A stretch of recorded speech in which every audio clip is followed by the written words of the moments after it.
পবিত্র ঈদ উল ফিতরের আনন্দে শহরের কোলাহল ছেড়ে নারীর টানে গ্রামের পথে ছুটছেন মানুষ। এতে সড়ক, নৌ ও রেলপথে বেড়েছে যাত্রীর চাপ। যাত্রা স্বস্তিদায়ক থাকলেও স্টেশন, লঞ্চঘাট ও বাস টার্মিনালে ভিড় কিছুটা বেড়েছে। ট্রেনের কিছুটা শিডিউল বিপর্যয় হলেও নিরাপত্তা ও যাত্রী সেবার ব্যবস্থা নিশ্চিত করা হয়েছে। বাস টার্মিনালগুলোতে যাত্রীদের চাপ বাড়ছে, তবে অনলাইনে টিকিট কেনার ফলে কাউন্টারে ভিড় কিছুটা কমেছে। কিছু জায়গায় যাত্রীদের কাছ থেকে অতিরিক্ত ভাড়া আদায়ের অভিযোগ পাওয়া গেছে।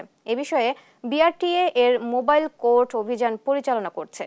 সার্বিকভাবে যাত্রা ব্যবস্থাপনা স্বাভাবিক রাখতে প্রশাসন সতর্ক রয়েছে। ঈদে ঘরমুখী মানুষের যাত্রা নিয়ে জানাতে নারায়ণগঞ্জ ও কিশোরগঞ্জ থেকে যুক্ত হচ্ছেন সহকর্মী বিল্লাল আহমেদ ও তোফায়েল আহমেদ। প্রথমেই যাচ্ছি নারায়ণগঞ্জে। বিল্লাল, বর্তমানে মহাসড়কে ব্যস্ততা কেমন দেখছেন জানাবেন?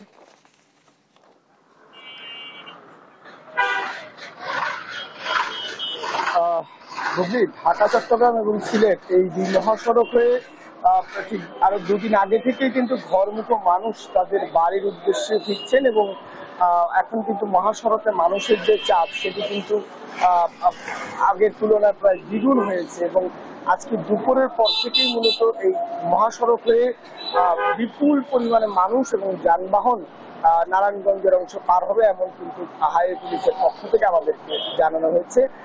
ঢাকা চট্টগ্রাম মহাসড়কের নারায়ণগঞ্জের অংশে যে 30 কিলোমিটার রয়েছে অর্থাৎ সাইনবোর্ড থেকে মেঘনা টোল প্লাজা পর্যন্ত, এর আশেপাশে 12 থেকে 13টি বাস কাউন্টার রয়েছে। প্রতিটি বাস কাউন্টারে কিন্তু আজকে ভোর থেকেই মানুষের যে চাপ সেটি আমরা দেখেছি এবং মানুষ কিন্তু তাদের যে দূরপাল্লার পরিবহন সেই জন্য কিন্তু তারা দাঁড়িয়ে আছে এবং একই অবস্থা ঢাকা সিলেট মহাসড়কের কাশপুর থেকে 2,500 কুইন্দা বাজার পর্যন্ত যে 30 কিলোমিটার রয়েছে এই এলাকার সড়কের পাশে বাস কাউন্টার।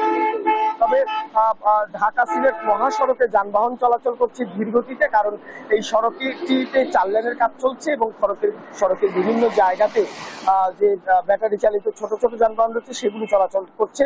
একই সঙ্গে সড়কের বিভিন্ন জায়গাতে কিন্তু গর্ত হওয়ার কারণে এই সড়কের যানবাহনগুলো ধীরগতিতে চলাচল করছে এবং মানুষের চাপ বাড়লে এবং যানবাহনের চাপ যদি এই আগামী দুদিন থাকে অর্থাৎ ঈদের আগ পর্যন্ত, সেক্ষেত্রে হয়তো এই মহাসড়কে যানজটের কিছুটা আশঙ্কা রয়েছে।